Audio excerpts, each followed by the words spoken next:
Welcome back. आज हम एक और सीरीज़ के साथ आगे बढ़ते हैं और ये जो चैप्टर हम पढ़ेंगे, आज पढ़ेंगे चैप्टर 10 जो कि एग्जामिनेशन ऑफ द विटनेसेस से रिलेटेड है। ये बहुत ही इंपॉर्टेंट चैप्टर माना जाता है।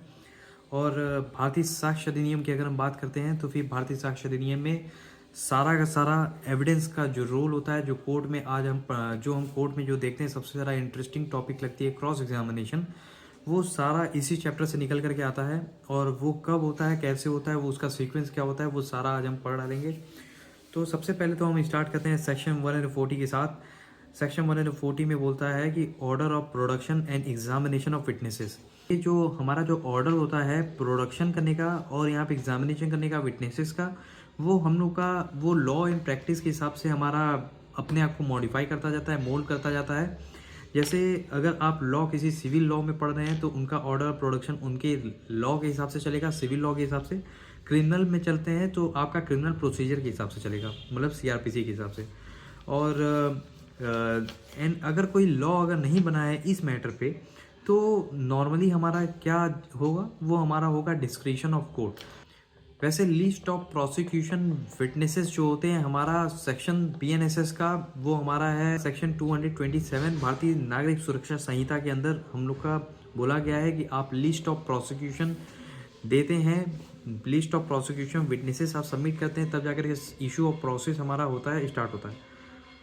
तो वही लिस्ट ऑफ प्रोसिक्यूशन जब उनके पास वहाँ से मिल जाता है कोर्ट में, क्रिमिनल कोर्ट्स में, तो फिर उस लिस्ट ऑफ प्रोसिक्यूशन के हिसाब से कोर्ट में डिस्क्रिशनरी पावर जो कोर्ट की होगी, जज साहब अपने से डिसाइड करेंगे कि कौन से विटनेस को पहले लाना है और कौन से विटनेस को बाद में एग्जामिनेशन के लिए। तो ये कम्प्लीटली डिस्क्रिशन होगा हमारे कोर्ट का।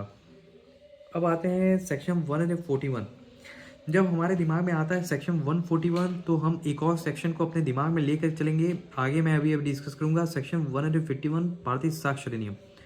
पहले 141 जानते हैं क्या है। 141 हमारा डील करता है एडमिसिबिलिटी ऑफ एविडेंस। देखिए, रिलेवेंसी ऑफ एविडेंस अलग चीज़ है और एडमिसिबिलिटी ऑफ एविडेंस अलग चीज़ है। हो सकता है कि कोई एविडेंस आपका रिलेवेंट हो लेकिन एडमिसिबल ना हो, और यहाँ पर बात इसलिए फंसती है क्योंकि आप एग्जाम्पल ले सकते हैं, जब आप टी बनाते हैं, चाय बनाते हैं, तो हमेशा आप एक स्ट्रेनर रखते हैं जिसमें कि अगर आप डालते हैं तो फिर कप से चाय गिरता है और सारा का सारा रिलेवेंट जो होता है, जो जो टी का जो फ्रेगरेंस होता है, जो फ्लेवर्स होते हैं, वो सारे मिक्स होकर के हमारे कप में निकलता है। लेकिन सारा का सारा टी हमारा एडमिसिबल नहीं हो जाता, सारा का सारा हम उस टी के साथ वो पी नहीं जाते। तो एक तरीके से क्या होता है, प्यूरिफिकेशन का प्रोसेस चल रहा है। सिर्फ वो रिलेवेंट फैक्ट जो कोर्ट को लगता है कि ये बहुत ज़्यादा अहमियत रखते हैं, रिलेवेंट है, इस मैटर से रिलेटेड है, जो कि ये एक सब्सटेंटिव पीस ऑफ एविडेंस है जिसपे या फिर जिसपे हम जजमेंट बेस कर सकते हैं, सिर्फ वही रिलेवेंट फैक्ट्स को हम एडमिसिबल करते हैं कोर्ट में। तो ये जो एडमिसिबिलिटी जो प्रोसेस होती है वो आर्बिट्ररीनेस के जरिए नहीं होती है, वो हमारा होता है सेक्शन 141। सेक्शन 141 रीड करेंगे तो पता चलता है हमें, when either party purposes to give evidence of any fact the जज में ask the party प्रोपोजिंग to give such evidence in what manner the अलिज्ड fact if proved would be relevant and each जज शैल admit the evidence if he thinks that the fact if proved would be relevant and not otherwise. इसका मतलब क्या है, सिर्फ और सिर्फ relevant facts जो कि बहुत ज़्यादा इंपॉर्टेंट है इस मैटर पे, जिन पे हमारा जजमेंट बेस हो सकता है, जो कि किसी फैक्ट को प्रूव या डिस्प्रूव कर रहे हैं, जो कि एक बहुत इंपॉर्टेंट है, सिर्फ वही फैक्ट्स हम लोग के एडमिसिबिलिटी होते हैं। तो रिलेवेंट कौन कौन से होते हैं हम आगे अभी डिस्कस करेंगे। सेक्शन 4 से लेकर के 50 तक के अंदर जो सेक्शंस के अंदर हमारे जो फैक्ट्स हैं वो रिलेवेंट फैक्ट हैं।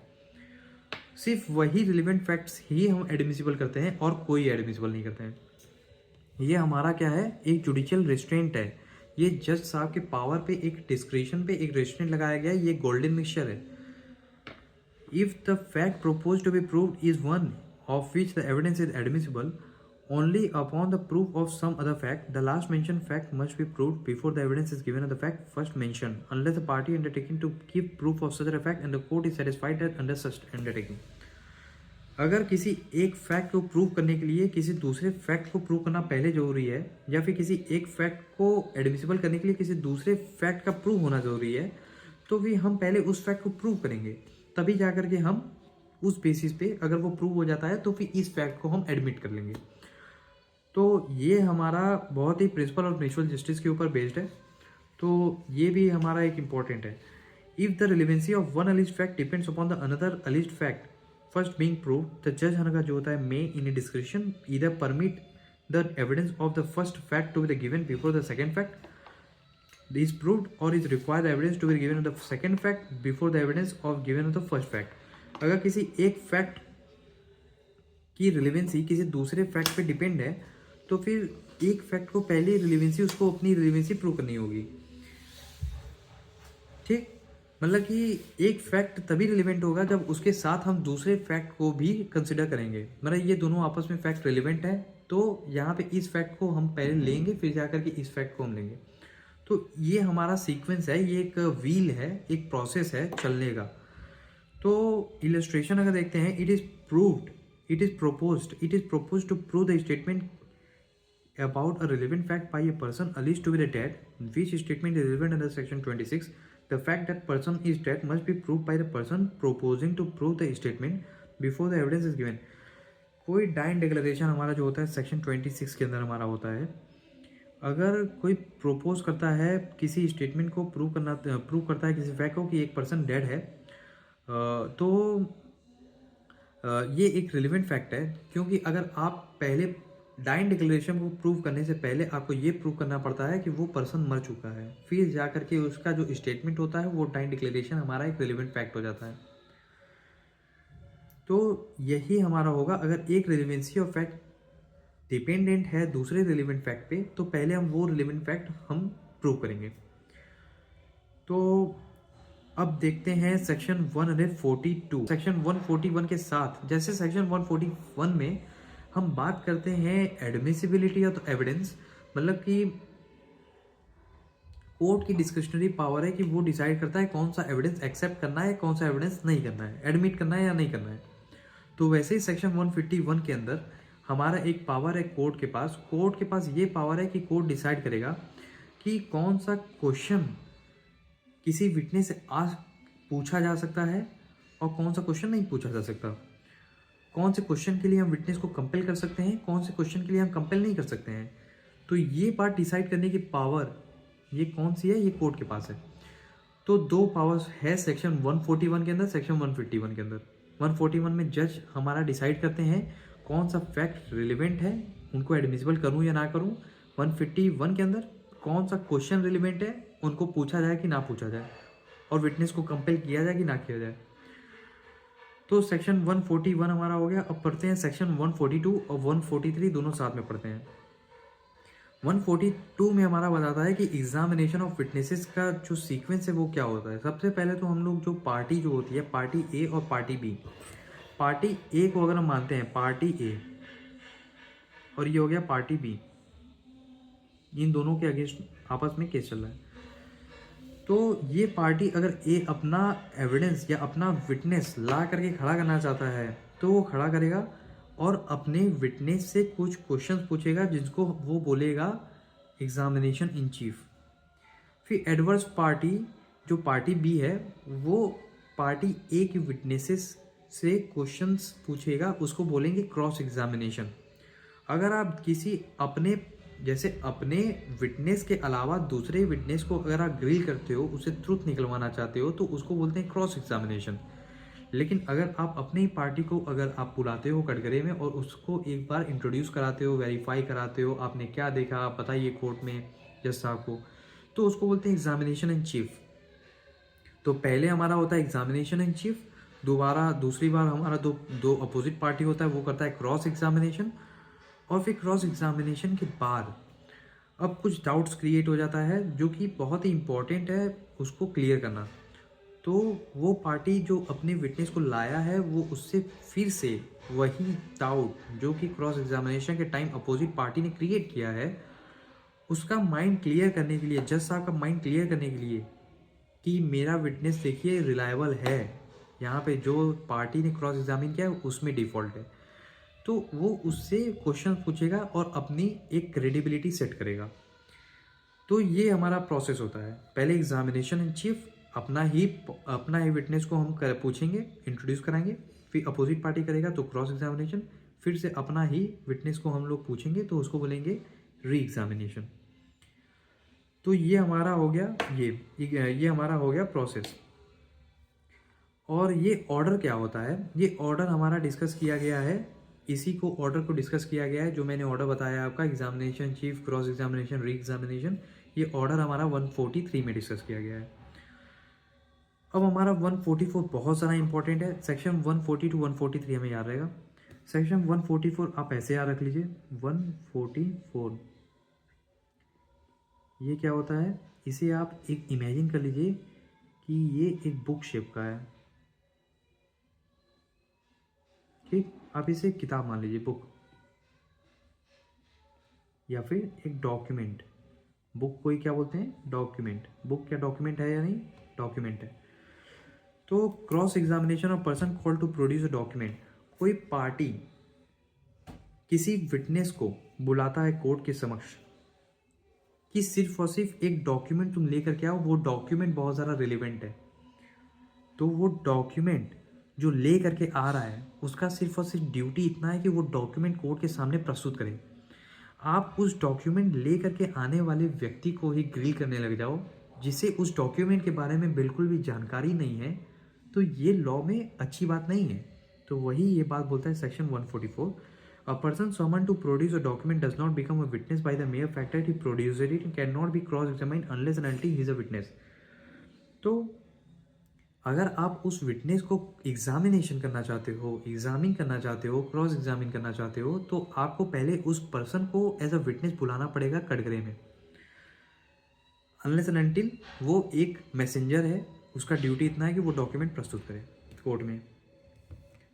और सेक्शन 145 क्या कहता है, section 145 character of witnesses, witnesses to character में भी क्रॉस एग्जामिन, री एग्जामिन।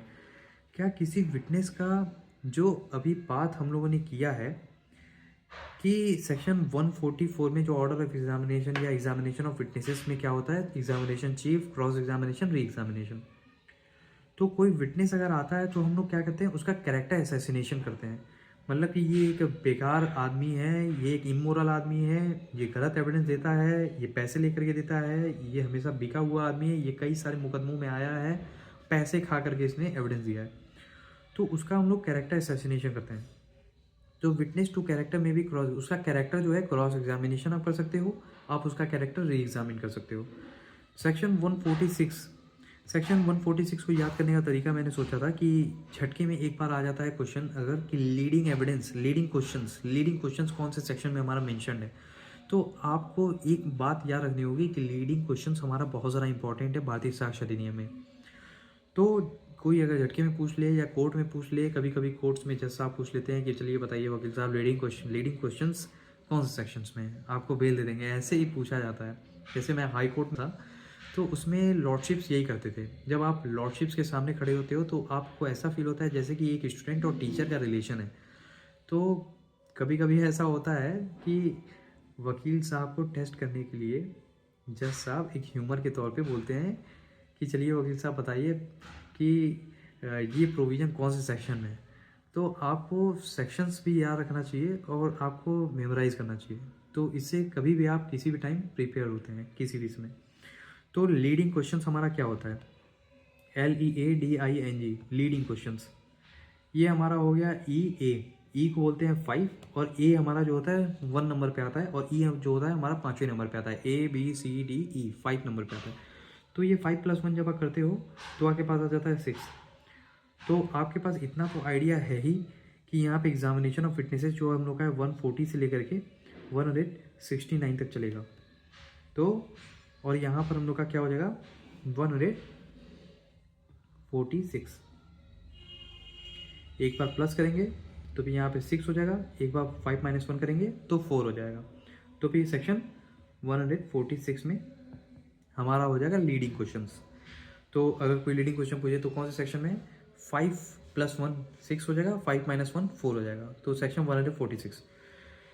तो लीडिंग क्वेश्चन आखिर होता क्या है, देखिए लीडिंग क्वेश्चंस हमेशा जो होती है अपोजिट पार्टी ही पूछती है, वो भी क्रॉस एग्जामिनेशन के टाइम। ताकि लीडिंग क्वेश्चन झटके में पूछा जाए, और जिसके लिए चाहे जितना आप प्रिपेयर कर लो, अपोजिट पार्टी आपसे बेहतर हमेशा प्रिपेयर किया होता है। आपको ये सोच करके हमेशा कोर्ट में प्रिपेयर होना पड़ता है। तो लीडिंग क्वेश्चंस वो पार्टी पूछता है जो कि opposite party cross examination time पूछता है। लेकिन कभी कभी क्या होता है, जब हमारा जो विटनेस होता है खुद कभी कभी हॉस्टाइल विटनेस हो जाता है, तो लीडिंग क्वेश्चन हम उसी से पूछते हैं, चलो अच्छा अब तुम बताओ इस क्वेश्चन को, तो उसको हम लोग खुद अपने ही विटनेस को क्रॉस एग्जामिन कर देते हैं। Court shall permit the leading questions to, अगर लेकिन लीडिंग क्वेश्चंस अपने ही विटनेस से पूछने के लिए हमें कोर्ट से परमिशन लेना पड़ेगा कि सर मेरा विटनेस तो हॉस्टाइल हो गया है, मैं लेकर के आया था मेरे फेवर में एविडेंस देने के लिए, जो सच है वो बताने के लिए, लेकिन ये बता नहीं रहा है, ये हॉस्टाइल हो गया है। तो लीडिंग क्वेश्चंस इसमें आपको कोर्ट के परमिशन से लेकर के पूछना पड़ता है। Evidence as to the matter in writing.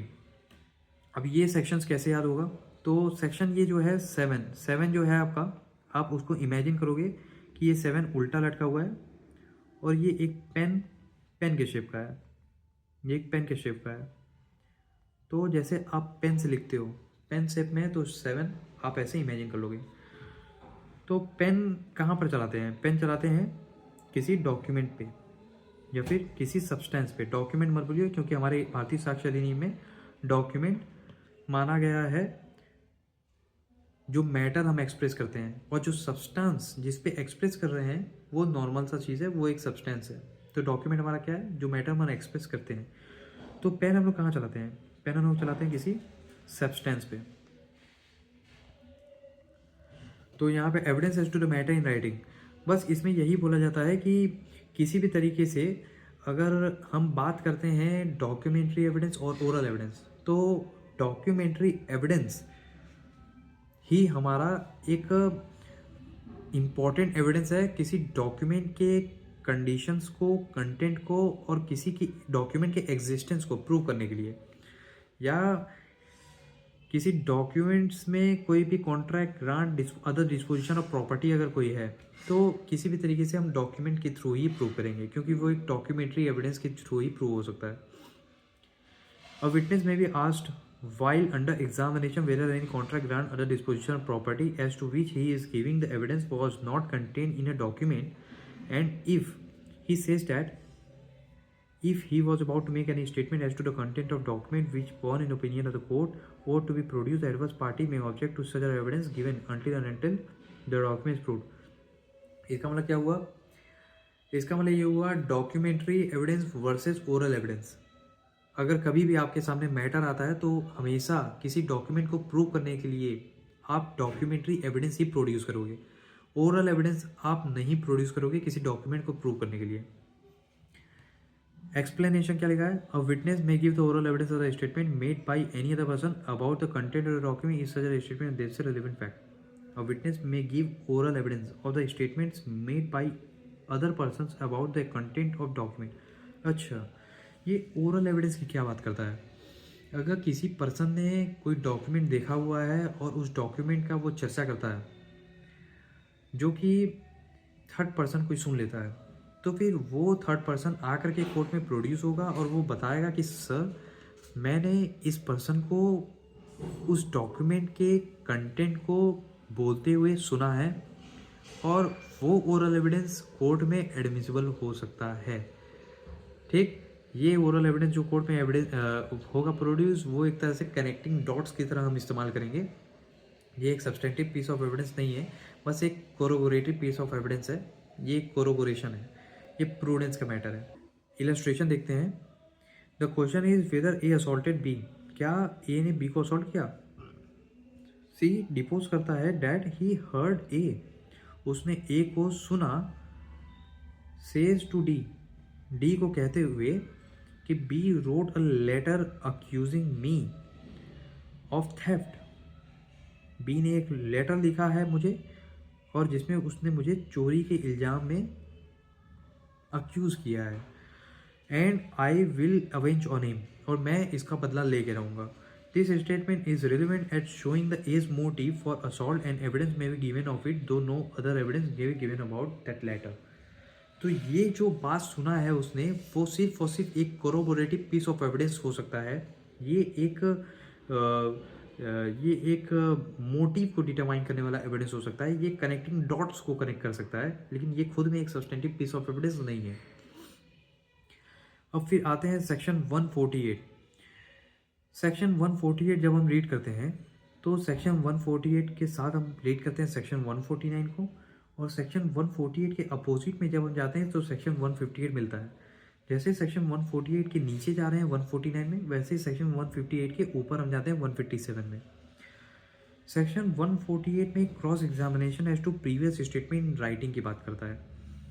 अगर कोई विटनेस है, प्रीवियस स्टेटमेंट में उसने कुछ रिटन में लिखा था और उस लिखित में वो जो बोलता है और आज कोर्ट में खड़े होकर के जो वो बोलता है वो दोनों बात आपस में कॉन्ट्राडिक्ट करती है, तो सबसे पहले एडवोकेट की ड्यूटी ये होगी कि वकील साहब कोर्ट में डायरेक्ट विटनेस को बुलाएंगे और उससे पूछेंगे कि तुमने उस रिटन स्टेटमेंट में क्या कहा था। वो बोलता है और वो बोलेगा कोर्ट के सामने, स्टेप 1 वो बोलेगा कोर्ट के सामने। कोर्ट में पता चलेगा कि यहाँ पे जो बोल रहा है और जो उसने प्रीवियस स्टेटमेंट में जो रिटन किया है वो दोनों कॉन्ट्राडिक्ट कर रहे हैं। फिर सेकेंड स्टेप में एडवोकेट जो होगा वो अपना जो रिटन स्टेटमेंट जो है, जो रिटन जो डॉक्यूमेंट जो है वो शो करेगा कोर्ट को और विटनेस को भी शो करेगा कि देखो तुमने तो ये बोला है। तो इससे क्या होगी, इससे क्रॉस एग्जामिनेशन हो जाएगा और जिससे विटनेस का जो क्रेडिबिलिटी है वो लो हो जाएगा और इससे विटनेस बहुत ही ईजिली हार जाएगा, मतलब कि अपोजिट पार्टी की एक विटनेस को गिरा देंगे। तो ये स्टेप बाय स्टेप प्रोसीजर है। आप पहले ही जा करके विटनेस को कटघरे में बुला करके आप डायरेक्ट उसको वो डॉक्यूमेंट नहीं दिखा देंगे कि देखिए ये आपने बोला है, तो फिर वो तो डॉक्यूमेंट सिंपल से ले करके रीड करके वही बोल देगा। तो इस तरह क्रॉस एग्जामिनेशन नहीं होती है। क्रॉस एग्जामिनेशन बहुत ही एक आर्ट है, बहुत ही आराम से की जाती है। इतने आराम से की जाती है कि अपोजिट पार्टी बहुत रिलैक्स हो जाए, जिससे वो अपने सारे डिफेंस गिरा दे, और जैसे ही वो डिफेंस गिराता है तुरंत हम एक बहुत ही हल्के तरीके से उसे अटैक करके गिरा देते हैं। तो ये बहुत ही आर्ट है, इसे बार बार करने पे हैबिट हो जाती है। तो सेक्शन 148 में cross examination as to previous statement in writing है।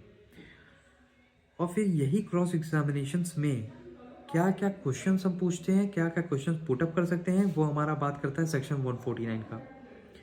हम लोग क्वेश्चन पूछ सकते हैं उस विटनेस के वेरासिटी से। वेरासिटी मतलब क्या होता है कि कितना एक्सटेंट में वो सच बोल रहा है, कितना एक्सटेंट में वो झूठ बोल रहा है। टू डिस्कवर हु इज़, आखिर हम डिस्कवर करेंगे ऐसे क्वेश्चंस पूछ करके कि तुम कौन हो, तुम क्या करते हो, तुम्हारी लाइफस्टाइल क्या है, तुम कितने रुपये कमाते हो। बोलेगा कि मैं कमाता हूँ 20,000 रुपये क्योंकि मैं ऑटो रिक्शा चलाता हूँ। उसके एक हाथ में है 90 लाख की घड़ी, 1 करोड़ का घड़ी बना हुआ है या 50,000 का घड़ी बना हुआ है। तो सिंपल सी बात है ये कि यहाँ पर इसका जो है विटनेस का डिमीनर हमारा जो है समझ में आ रहा है। और डिमीनर ऑफ द विटनेसेस अगर आप जाएंगे सेक्शन 315 भारतीय नागरिक सुरक्षा संहिता में हमारा डिमीनर ऑफ विटनेसेस हमारा है। यहाँ पे आप विटनेस के डिमीनर से आप समझ जाते हो कि यहाँ पे विटनेस सच बोल रहा है या झूठ बोल रहा है या फिर इसकी क्रेडिबिलिटी कितनी होगी। तो हम लोग विटनेस की क्रेडिबिलिटी को गिरा रहे हैं। तो और दूसरा क्या करेंगे, शेक इस क्रेडिट। वो विटनेस बोलेगा कि मैं जा रहा था रास्ते से, तो यहाँ पे ये घंटा घर की तरफ से जा रहा था 7 बजे, तो आप उसकी क्रेडिबिलिटी को शेक कर दोगे कि घंटा घर आप कितना दूर पे है, कौन सा घंटा घर, क्या कितने बजे जा रहे थे, 7 बजे, लेकिन आप तो वहाँ पे सीसीटीवी कैमरा में आपको दिखा रहा है कि 10 बजे आप जा रहे थे। तो वो बेचारा डर जाएगा। छोटे छोटे ऐसे कुछ ट्रिक्स होते हैं जिससे कि आप उसको डरा देते हो और उसका हौसला टूट जाता है और लास्ट में वो ढह जाता है, मतलब वो सर्वाइव नहीं कर होता। जो फोर्टिफाइड उसने जो खुद को किया था वो पूरा कोलैप्स कर जाता है। बाय इंजरिंग द कैरेक्टर, उसका कैरेक्टर असैसिनेशन करते हो कि आप तो पैसे लेते हुए पकड़े गए थे एक बार, किसी और के एविडेंस आप दे रहे थे, पैसे लेकर के आप एविडेंस देते हो, आपका ये प्रोफेशनल काम है। आप जब जाओगे लोअर कोर्ट में, आप जब बेल के लिए अप्लाई करोगे तो वहाँ पे सिक्योरिटी जो होती है, जो क्या बोला जाता है उसको, सिक्योरिटीज़, जो गवाही जो होते हैं, तो वो भी बिकते हैं, धीरे धीरे हज़ार में हमें बिक जाते हैं। रियलिटी ये है कि बिकते हैं वो। ₹1,500 अगर आप दोगे तो फिर इंडिपेंडेंट विटनेस बन के वो खड़े हो जाएंगे। बहुत सिंपल सी बात है वो। हालांकि कई लोगों को नहीं पता होगा, लेकिन वो बिकते हैं। Although the answer to such questions might tend to directly, indirectly criminate him and might expose him to take directly, indirectly expose him to the penalty forfeiture। तो फिर यहाँ पे ऐसा उससे पता चल जाता है कि ये बिका हुआ था, तो उसके ऊपर पेनल्टी फॉरफीचर लगा देंगे। लेकिन अगर कोई विटनेस अगर हमारा है जो कि एक विक्टिम ऑफ रेप है, जिसके साथ रेप किया गया है, रेप का हम लोग का ऑफेंस क्या है, सेक्शन 64, 65, 66, 67, 68, 69, 70, 71। देखो 64, 65, 66 ये तीनों रेप है, 70, 71 गैंग रेप है और ये रिपीटेड ऑफेंडर्स हैं, रिपीटेड रेप्स हैं। और ये 67, 68, 69 जब आप पढ़ोगे भारतीय न्याय संहिता में तो वो लिखा हुआ है these are not the rapes. ये रेप की डिफिनेशन में नहीं आते हैं, लेकिन फिर भी एक तरह के सेक्सुअल ऑफेंसेस हैं। ये 67 जो है हस्बैंड और वाइफ के, हस्बैंड ये कमिट करता है ड्यूरिंग द सेपरेशन का डिग्री एक पास हुआ होता है जुडिशियल सेपरेशन का, और हस्बैंड जा करके सेक्सुअल इंटरकोर्स करता है अपनी वाइफ के साथ, तो यहाँ पे इस सेक्शन 67 में आ जाता है। फिर यहाँ पे सेक्शन 69 हो जाता है फॉल्स प्रॉमिस ऑफ मैरिज, और फिर सेक्सुअल इंटरकोर्स कर लेता है। ये सेक्शन 68 जो है वो हमारा जो हो जाता है ऑफिशियल जो अथॉरिटी है उसके पास, अगर वो अपने मिसयूज़ करता है और यहाँ पे रेप कमिट कर लेता है। तो अगर ये कभी ये सारे रेप के ऑफेंसेस अगर कभी आ जाते हैं, या sexual intercourse, unlawful sexual intercourse के अगर ऑफेंस आ जाते हैं, तो आप कभी भी किसी भी विटनेस से आप ऐसा सवाल नहीं पूछोगे जो किसी भी तरीके से उस विटनेस का सेक्सुअल एक्सपीरियंस उजागर करता हो। आप ये नहीं पूछोगे कि आपका तो कैरेक्टर ही ऐसा था। तो ऐसे तो किसी भी तरीके से कोई रेप विक्टिम आती है तो वो ऐसे ही हरास हो जाएगी और उसके साथ जस्टिस नहीं होगा। तो ये बात हमें ख्याल रखना है।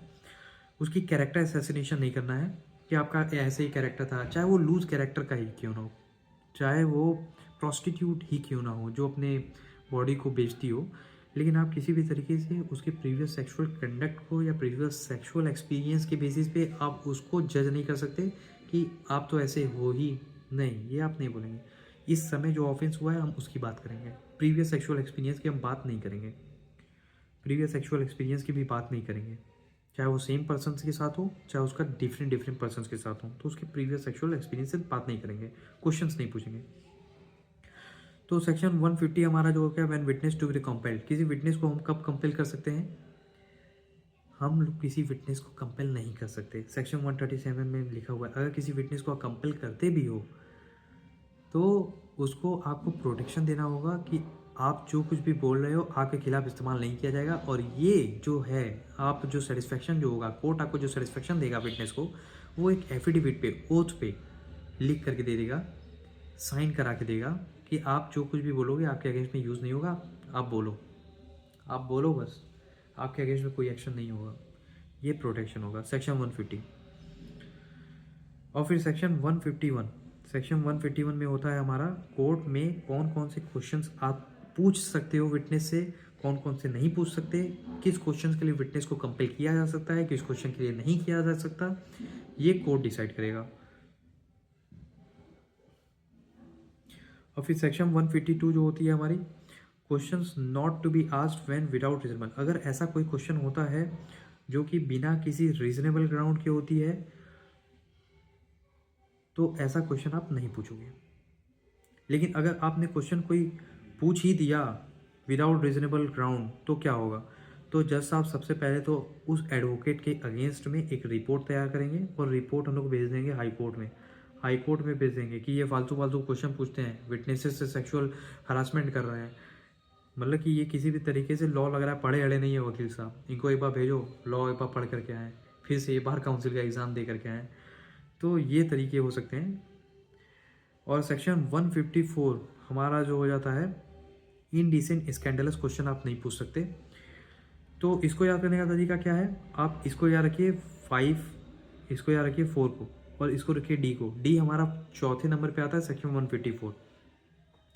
किसी भी तरीके से कोई वकील साहब किसी विटनेस से कोई ऐसा क्वेश्चन नहीं पूछ सकते जो कि बहुत ज़्यादा इनडिसेंट हो या स्कैंडलस हो, जो कि एक तरह से हरासमेंट का तरीका हो।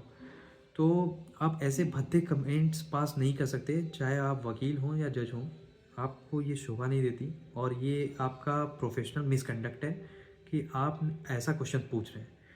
तो इनडिसेंट और स्कैंडलस क्वेश्चंस आप नहीं पूछेंगे। दूसरी चीज़ क्या है, क्वेश्चंस इंटेंडेड टू इंसल्ट और अनॉय। ऐसे क्वेश्चंस आप नहीं पूछेंगे जो कि इंसल्ट करते हो या फिर अनॉय करते हो, चाहे वो इंसल्ट और अनॉय चाहे कोर्ट को हो या फिर किसी विटनेस को। आप चलिए अब एक और चीज़ है, कोई कभी कभी क्या होता है कि कोई वकील बहुत ज़्यादा बिना मतलब का ही तेज़ तेज़ बोलते हैं कोर्ट में और सोचते हैं कि मैं खड़ा हो गया हूँ, जैसे कि कोई टीवी शो चल रहा है या फिर मेरे ऊपर कोई मूवी बन रही है। मतलब मूवीज़ को देख करके इंस्पायर्ड हो जाते हैं, कोई नए नए वकील आते हैं एकदम तेज़ तेज़ बोल रहे हैं, जज साहब आप इसको दोषी करार दे दीजिए। तो फिर आप फालतू में हाइप मत हो भाई, थोड़ा आराम से बोलो। तो जज साहब यहाँ पे तुम्हें जज साहब बोलेंगे वकील को कि वकील साहब थोड़ा सा सेक्शन 154 एक बार भारतीय साक्ष्य अधिनियम का एक बार पढ़ लीजिए। तो यहाँ पे आप बिना मतलब का अनॉय कर रहे हैं, परेशान कर रहे हैं, जो कि नीडलेसली ऑफेंसिव है। थोड़ा सा आराम से बोलो, कोई दिक्कत नहीं है, आराम से बोलो। सेक्शन 156 हमारा जो होता है, exclusion of evidence to contradict the answers to the testimony testified the veracity. तो यहाँ पर हम लोग का सेक्शन 156। तो अगर किसी तरीके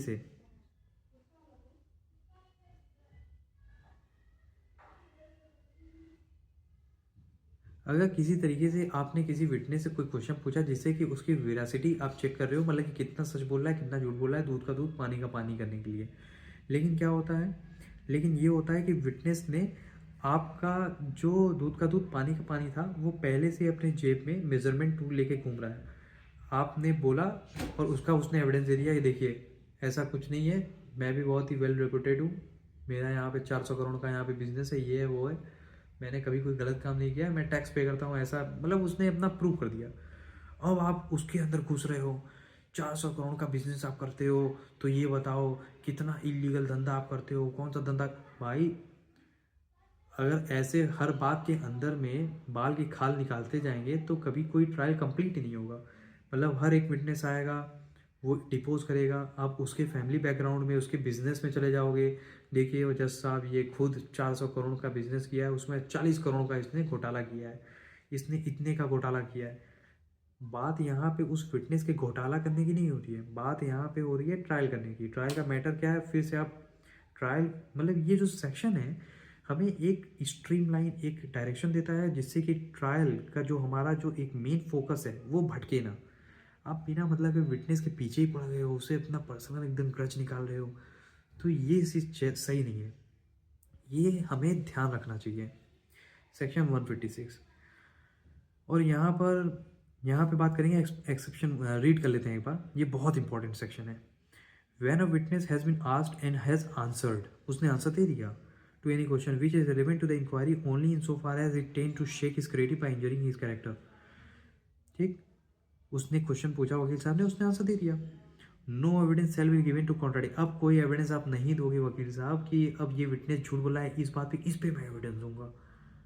थोड़ा सा लॉ की जानकारी होना इसीलिए बहुत ज़्यादा ज़रूरी है, क्योंकि ऐसे करेंगे तो फिर बाल की खाल निकलती जाएगी। But if he answers falsely, he may afterwards be charged with giving false evidence। तो फिर यहाँ पर if he answers falsely, he may afterward be charged with giving false evidence। लेकिन अगर उसका झूठ पकड़ा जाता है तो उसके लिए फॉल्स एविडेंस के लिए परजरी का केस चलेगा कि उसने कोर्ट में खड़े होकर के झूठा एविडेंस देने की कोशिश की है। एक्सेप्शन 1 क्या हो जाता है, If a witness is asked whether he has been previously convicted of any crime and denies it, the evidence may be given on the previous conviction। अगर विटनेस से पूछा गया कि क्या आपने प्रीवियसली कोई कमिट किया है क्राइम, और वो बोलता है नहीं, उसने झूठ बोल दिया, तो एविडेंस हम लोग प्रस्तुत कर देंगे कि देखिए ये तो प्रीवियसली कन्विक्टेड है, ये मर्डर करके आए थे। एक्सेप्शन 2 देखते हैं। If a witness is asked any question tending to impeach his impartiality and answers it by denying the fact suggested may be contradicted.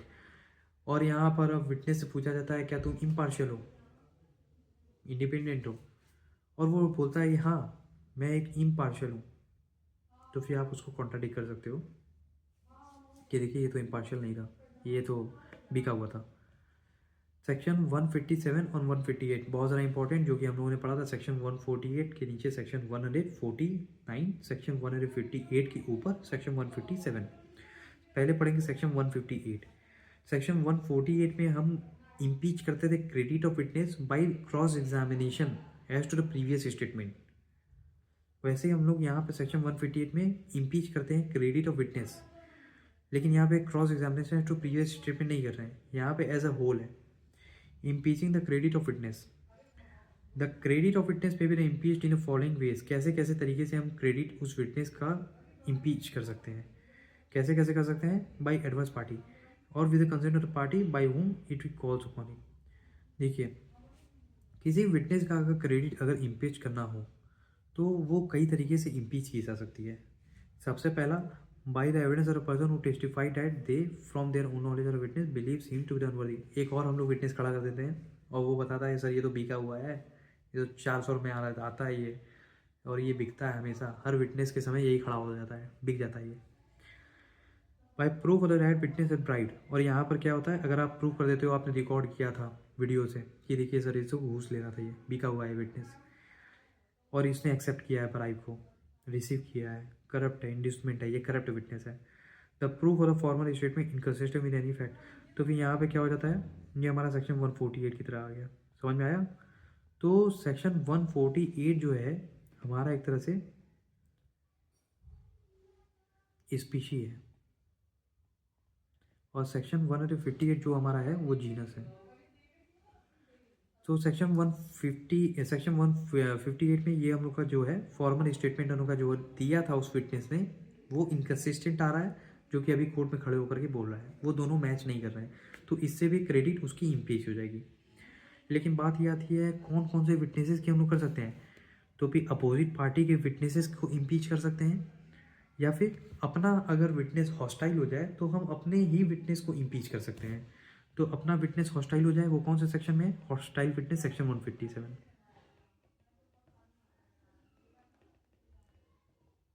यहाँ पे लिखा है ना, with consent of the court by the party who calls him. तो hostile witness section 157 के अंदर है question by the party to his own witness, अपने ही विटनेस से बुला करके क्वेश्चन करेगा क्योंकि वो हॉस्टाइल हो चुका है। The court may in description permit the person who calls a witness to put any questions to him which might be put in cross examination by the adverse party. Nothing in this section said is entitled the person so permitted under subsection 1 to rely on any part of the evidence. ये अगर कोई witness अगर hostile हो चुका है और हम उसको इम्पीच करने के लिए, अपने ही विटनेस को इम्पीच करने के लिए, क्रॉस एग्जामिनेशन करने के लिए हम कोर्ट से परमिशन मांग के अपने विटनेस को, हॉस्टाइल विटनेस को क्रॉस एग्जामिन करते हैं, ठीक। लेकिन क्या एक हॉस्टाइल विटनेस का कोई स्टेटमेंट किसी एक्सटेंट तक वो पार्टी जो ले करके आया था, क्या वो अपने फेवर में इस्तेमाल कर सकता है? बिल्कुल कर सकता है।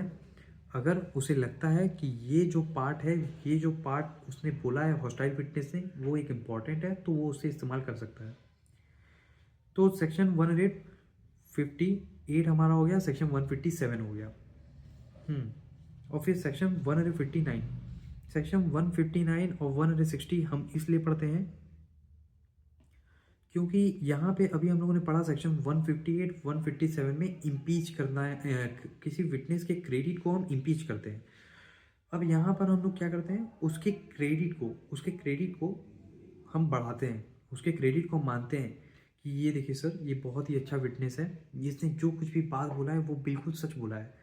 जैसे questions tending to corroborate the evidence of the relevant fact admissible when a witness whom it is intended to corroborate given evidence of any relevant fact, he may be questioned as to any other circumstances which he observed at near the place at the time at which relevant fact occurred. If the court is of opinion that such circumstances approved would corroborate the testimony of the witness as to the relevant which testified. अगर मान लेते हैं किसी time हम लोग का कोई robbery हो गया, तो विटनेस हम लोग का आता है जो कि उसने रॉबरी होते हुए देखा था, तो विटनेस ये बात बताता है कि सर यहाँ पे चार आदमी आए थे, उनके चेहरे पे एक ब्लैक कलर का मुखौटा था, और जब वो आए थे तो फिर उसी समय एक हमारे बगल से एक हॉस्पिटल था, उसके में अलार्म बजा था, और उसके यहाँ से एक फायर ब्रिगेड गया था। वो सारा इंसिडेंट स्टेप बाय स्टेप बताता है, तो वो सारा का सारा स्टेप बाय स्टेप बताता है, तो इससे उसकी क्रेडिबिलिटी और स्ट्रांग हो जाती है कि वो उस समय मौजूद था, वहीं पे खड़ा था, तो इससे उसकी क्रेडिट और ज़्यादा स्ट्रांग हो जाती है। जैसे एक एग्जांपल देखते हैं, N accomplice gives an account of a robbery in which he took part. He describes the various incidents unconnected with the robbery which occurred on his way to and from place where it was committed. Independent evidence of this fact may be given in order to corroborate his evidence as to the robbery itself. जब यहाँ पर वो robbery हो रहा था, ये को accused था, उसको हम लोगों ने अकम्प्लिस बना दिया, सरकारी गवाह बना दिया, और फिर उसका हम लोग एविडेंस लेते हैं, क्योंकि हम लोगों ने पढ़ा है an accomplice in unworthy of credit, उसको क्रेडिबिलिटी की अनवर्दीनेस होती है unless he is corroborated by material particulars. तो वही ये मटेरियल पर्टिकुलर्स कोरोबोरेट करता है, वो बोलता है कि सर मैं यहाँ पर रॉबरी कमिट करने इन लोगों के साथ जा रहा था, तो यहाँ से एक फायर ब्रिगेड जा रहा था, यहाँ पे अलार्म बजा था, फिर हम लोगों ने वहाँ पे रास्ते पे गए थे, तिरवानी थी, तो मतलब कि वहाँ पर रास्ता था और वहीं पे एक कुत्ता मर गया था, या फिर वहीं पे एक घोड़ा मर गया था, फिर और आगे बढ़े हम तो पता चला वहाँ पे चापाकल टूट गया था। तो एक ऐसे ऐसे छोटे छोटे इंसिडेंट्स को बताता जाता है, जिससे कि उसकी जो एविडेंस दे रहा है इससे ट्रूथफुलनेस उसकी सर्टिफाई होती है, मोहर लग जाती है कि yes he is telling the truth. और फिर सेक्शन 160 जो होती है, हमारा formal statement of the witness may be prove to corroborate later testimony at the same fact. कोई फॉर्मल स्टेटमेंट किसी विटनेस ने कोई पहले से ही कोई स्टेटमेंट अपना दिया हुआ था और फिर बाद में कोर्ट में खड़े होकर के कोई स्टेटमेंट देता है, तो फिर वो दोनों बात सेम बोलता है, इसका मतलब क्या हुआ, वो स्ट्रांगली कोरोबोरेट हो गया। लेकिन यही इसी का उल्टा हम पढ़े हुए हैं सेक्शन 148 में, फॉर्मल स्टेटमेंट जो होती है वो क्रॉस एग्जामिनेशन के काम आ जाती है। क्यों? क्योंकि वो फॉर्मल स्टेटमेंट और करंट का स्टेटमेंट दोनों कॉन्ट्राडिक्ट करते हैं, लेकिन इसमें फॉर्मल स्टेटमेंट और करंट का स्टेटमेंट दोनों हमारा कोरोबोरेट कर रहे हैं, दोनों हेल्प हो रहा है, तो उसकी जो क्रेडिबिलिटी है और ज़्यादा बढ़ जाती है। तो सेक्शन 159 और 160 दोनों में क्रेडिबिलिटी जो है विटनेस की बढ़ जाती है। और फिर सेक्शन 161 हमारा बहुत ज़्यादा इंपॉर्टेंट है। सेक्शन 161 हमारा जो है सेक्शन 26 और 27 की बात करता है, जो कि डाइन डिक्लेरेशन से रिलेटेड है और ऐसे विटनेसेस से रिलेटेड है जो कि फ्यूचर में हम उनको गैदर नहीं कर सकते दोबारा, इसीलिए हम लोगों ने उनके एविडेंस को पहले से ही रख लिया है, फाइल में रिकॉर्ड कर लिया है। तो what matter may be proved in connection with the proved relevant statement relevant under section 26-27 whenever any statement relevant under section 26-27 is proved, all the matter may be proved either in order to contradict or corroborate it, or in order to impeach or confirm the credit of the person by whom it was made, which might have been made proved if। तो यहाँ पे बस ये बोलता है कि अगर किसी तरीके से डाइन डिक्लेरेशन के अंतर्गत या कोई विटनेस है जिसका स्टेटमेंट हम लोगों ने रिकॉर्ड करके फाइल में रख लिया है फ्यूचर के लिए, तो उनको भी फ्यूचर में कोरोबोरेशन और कॉन्ट्राडिक्ट करने के लिए हम एविडेंस दे सकते हैं, एविडेंस हम दे सकते हैं। ऐसा नहीं है कि एक बार हम लोगों ने सेक्शन 26 और 27 के अंदर एविडेंस रिकॉर्ड कर लिया है तो हम उनको इम्पीच करने के लिए या फिर कॉन्ट्राडिक्ट नहीं कर सकते या फिर सपोर्ट करने के लिए कोरोबोरेट नहीं कर सकते, ऐसा कुछ नहीं है, हम कर सकते हैं। क्योंकि main purpose of the trial is to separate the grain from the chaff, मतलब हमें सच को निकालना है, ट्रूथ को निकालना है। Truth is one of the most important thing in भारतीय साक्षर नियम। और फिर सेक्शन 162 में रिफ्रेशिंग द मेमोरी की बात करते हैं। किसी भी तरीके से अगर किसी एग्जामिनेशन के टाइम कोई विटनेस अगर आता है और उसको किसी ट्रांजेक्शन से रिलेटेड हम क्वेश्चन पूछते हैं, तो फिर वो ट्रांजेक्शन से रिलेटेड वो क्वेश्चन उसको याद नहीं है, तो कोर्ट उसको टाइम देता है कि ऐसा करिए, आप टाइम ले लीजिए और आप मेमोरी रिफ्रेश कर लीजिए। तो यहाँ पर मेमोरी उसको रिफ्रेश करने के साथ साथ जैसे ही वो रिफ्रेश करता है, तुरंत एक एडजेसेंट एक हम लोग का राइट अपोजिट पार्टी को चला जाता है, जो कि सेक्शन 164 के अंदर चला जाता है।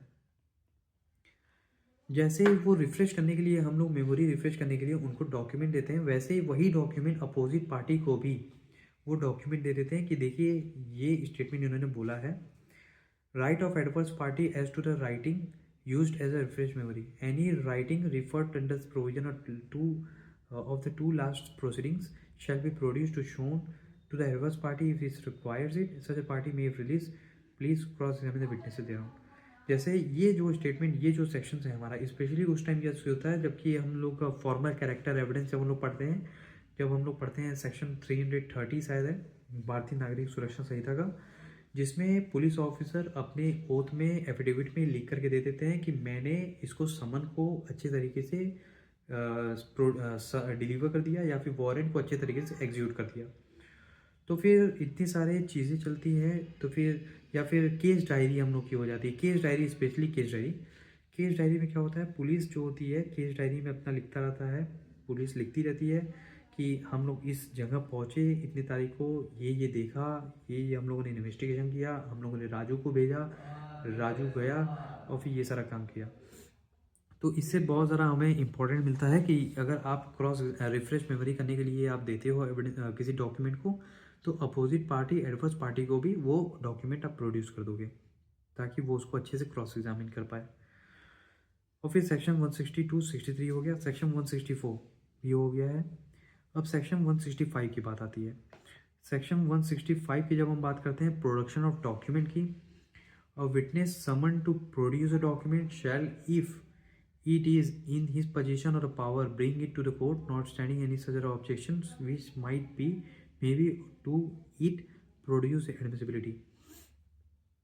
अगर किसी तरीके से कोर्ट ने आदेश दिया है किसी डॉक्यूमेंट को प्रोड्यूस करने के लिए, तो आपको वो डॉक्यूमेंट प्रोड्यूस करना पड़ेगा, प्रोडक्शन करना पड़ेगा।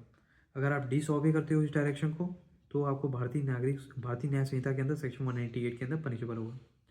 और ये डॉक्यूमेंट कौन करेगा इंस्पेक्ट, ये कोर्ट करेगा।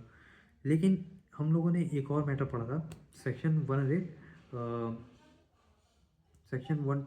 30, 31, सेक्शन 129 हम लोग का कोई डॉक्यूमेंट है, अनपब्लिश्ड रिकॉर्ड है, अफेयर ऑफ द स्टेट के अफेयर से रिलेटेड, तो वो डॉक्यूमेंट जो होती है कोर्ट जो होती है एडमिट नहीं करेगी। क्यों? क्योंकि उस डॉक्यूमेंट को एडमिट करने से पहले परमिशन चाहिए होती है उस डिपार्टमेंट के हेड से। तो यहाँ पर हम लोग ये देख लिए सेक्शन 165, सेक्शन 166, सेक्शन 167। सेक्शन 166 जब हम पढ़ते हैं तो ये इंपॉर्टेंट चीज़ है, कोई डॉक्यूमेंट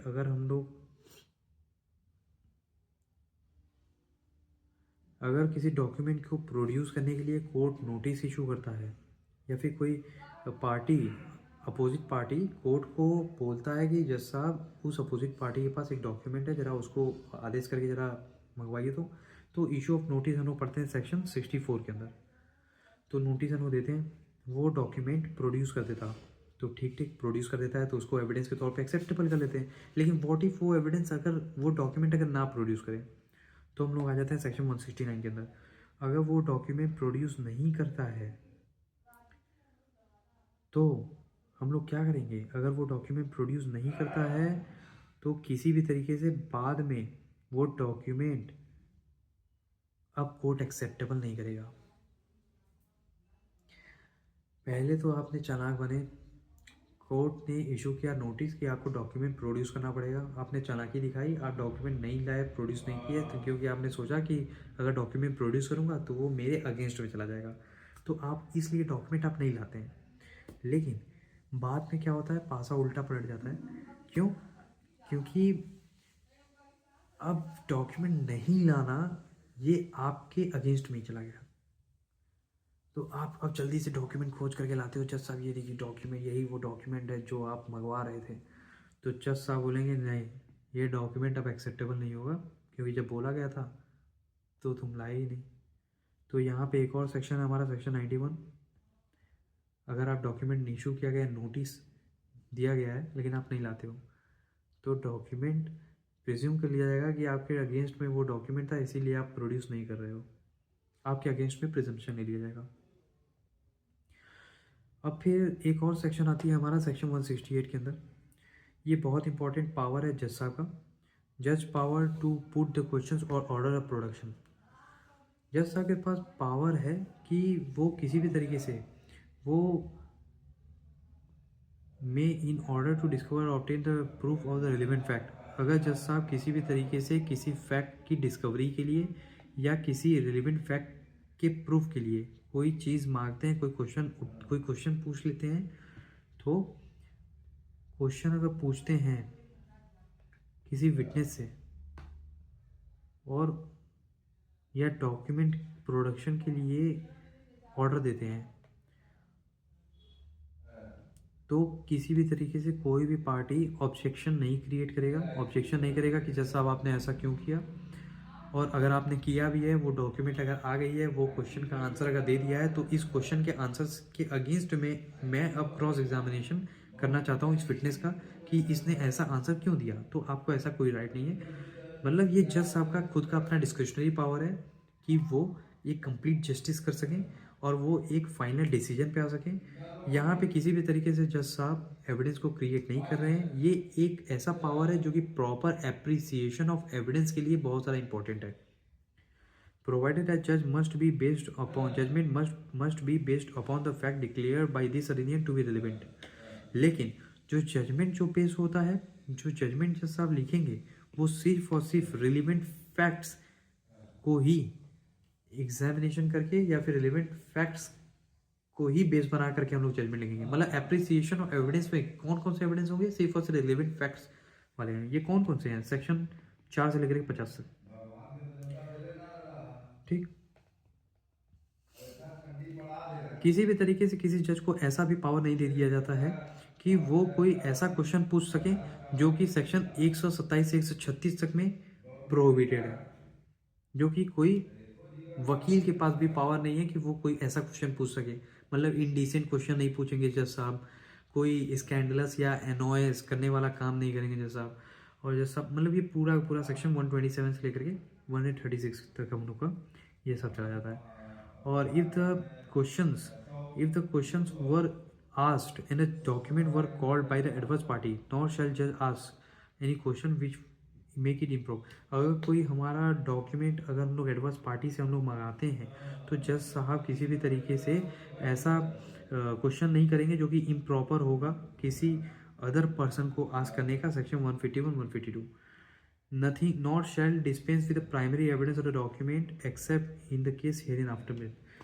तो यहाँ पे एक और पावर है, क्या डॉक्यूमेंट सेकेंडरी एविडेंस का, जो कि हम लोग का सेक्शन 60 के अंदर जो दिया है भारतीय साक्षर नियम का, तो फिर इसमें कुछ 7 क्लॉजेस दिए गए हैं। इसमें बताया गया है कि इन चीज़ों पर आप सेकेंडरी एविडेंस प्रोड्यूस कर सकते हो, सेकेंडरी डॉक्यूमेंट्री एविडेंस आप प्रोड्यूस कर सकते हो। तो इन 7 क्लॉजेस के अलावा आप एक्स्ट्रा कोई अपने से क्लॉज मनगढ़ंत सोच करके अपने डिस्क्रिशनरी पावर को आर्बिट्ररीनेस तक नहीं ले जा सकते। मतलब सेकेंडरी एविडेंस सिर्फ इन्हीं क्लॉज में अंदर जो दिए गए हैं, सिर्फ इन्हीं के सपोर्ट में या अपोज में दिया जा सकता है सेकेंडरी एविडेंस। और सेकेंडरी एविडेंस किसी भी तरीके से एक्स्ट्रा किसी पॉइंट्स के, इसके बाहर के पॉइंट्स पे नहीं दिया जा सकता। और फिर ये हम पढ़ेंगे लास्ट में एक अलग से सेक्शन बना के। तो आज के लिए इतना ही बहुत है। आज बहुत लंबा वीडियो हो गया है, तो फिर मेरे ख्याल से इस वीडियो को मैं सोच रहा हूँ कि आधा आधा 25-25 मिनट का डिवाइड करके कर दूँ, लेकिन ठीक है कर देता हूँ 50 मिनट। नहीं आएगा व्यूज़, नहीं आएगा, कोई ना देखे। ठीक, thank you, bye, good night. देखते हैं नेक्स्ट एपिसोड में अब क्या करते हैं अब।